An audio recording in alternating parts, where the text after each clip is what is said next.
Hello, welcome back to Let Us Seek the Lord, where we take about 3.5 years to read through the scripture and then do that about a chapter or two a day, and then offer a brief uh,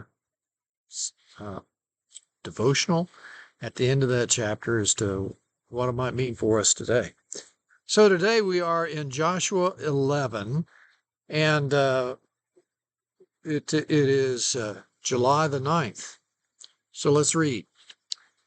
And it came to pass, when Jabin, king of Hatzor, heard these things, that he sent Jobab, king of Madon, to the king of Shimron, to the king of Achshaph, and to the kings who were from the north, in the mountains, and on the plain of the Chinnereth. That, by the way, the Chinnereth is the Galilee. In the lowland and in the heights of Dor on the west. To the Canaanites in the east, and in the west the Amorite, the Hittite, the Perizzite, the Jebusite in the mountains, and the Hivite below Hermon in the land of Mizpah.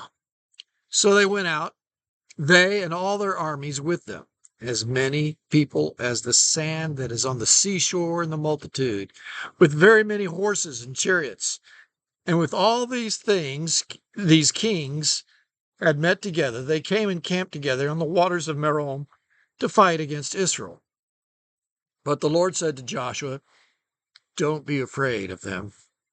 For tomorrow about this time I will deliver all of them slain before Israel. You shall hamstring their horses and burn their chariots with fire." So Joshua and all the people of the war with him came against them suddenly by the waters of Merom, and they attacked them. And the Lord delivered them into the hand of Israel, who defeated them and chased them to Greater Sidon, to the brook Misrephoth, and to the valley of Mizpah eastward.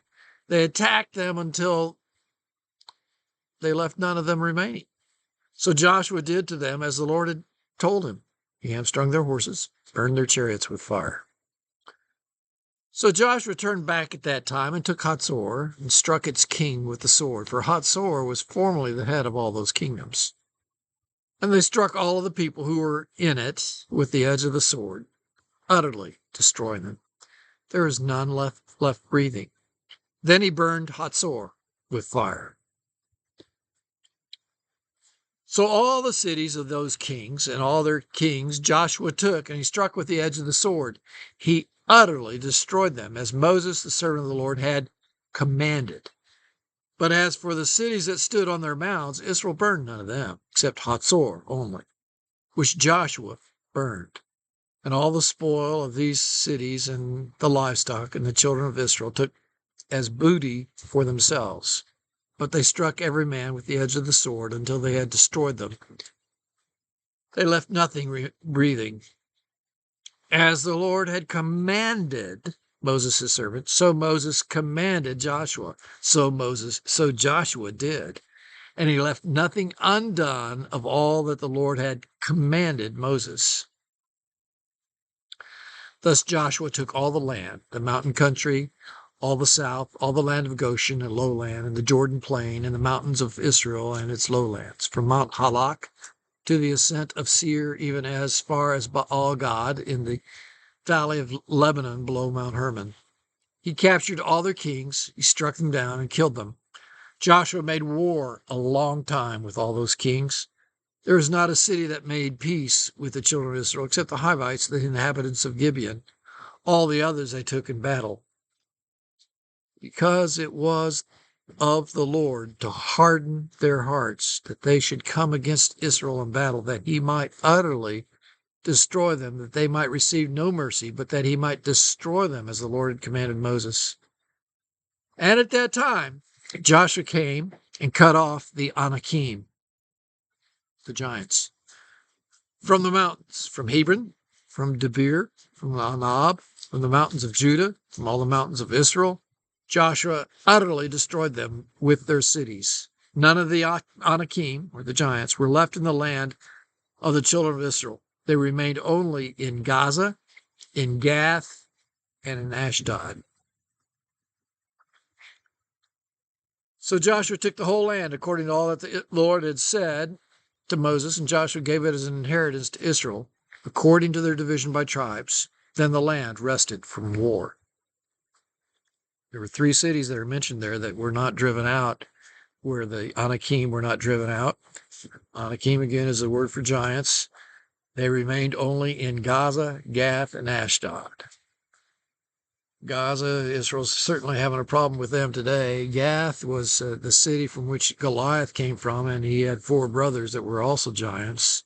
And Ashdod is the other Philistine city where there were still giants or Anakim living. 5 times in this chapter, the word commanded is used to describe how Joshua completed the destruction of the kings of Canaan in obedience to the Lord.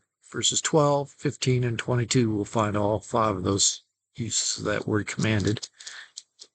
If, as we said before, Joshua's conquest of Canaan is a type of our battle over the flesh after our conversion, then observe how important is the obedience to the command of the Spirit of the Lord. Yes, the Christian life is an exchanged life for the life of Christ. We can never let loose of that truth. However, in the midst of that exchange, there's a call to obedience.